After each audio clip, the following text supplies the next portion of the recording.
Շուրնուխում 11 հատ տուն պետք է սարքեիք, դա տևեց 4 տարի, 11 տունը 4 տարի, այն օր էլ կարդացի, որ պետական բյուջեից ամեն տան համար հատկացվել է աստղաբաշխական թիվ, գլուխդ կկպնի, մի օր դրան էլ կանդրադառնամ, 4 տարում 11 փոքր առանձնատուն եք սարքել ընդամենը, Աղետի գոտում սարքել են 149 բազմաբնակարան շենք, Լինսի ծրագրով ամբողջ ճանապարհաշինության մեջ ընդամենը Սևան Դիլիջան թունելի համար է հայտարարվել միջազգային մրցույթ, մնացած բոլորը կառուցվել է տեղական շինկազմակերպությունների միջև մրցույթ հայտարարելով։ Շինարարներից քչերը ունեին տեխնիկա եւ կարողացան քիչ-քիչ տեխնիկաներ ձեռք բերել, իրենց սեփականություն դարձնել ու աշխատել նաեւ հետագա տարիներին։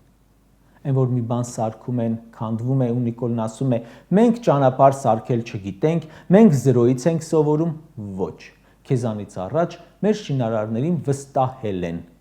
ու սարքել են ամուր կառույցներ, որակյալ ճանապարհներ։ Ձեր ժամանակ է փնթի, անորակ, կիսատ-պռատ ու մեղադրում ես ժողովրդին, թամբալ եք, վատն եք, կառուցել չգիտենք,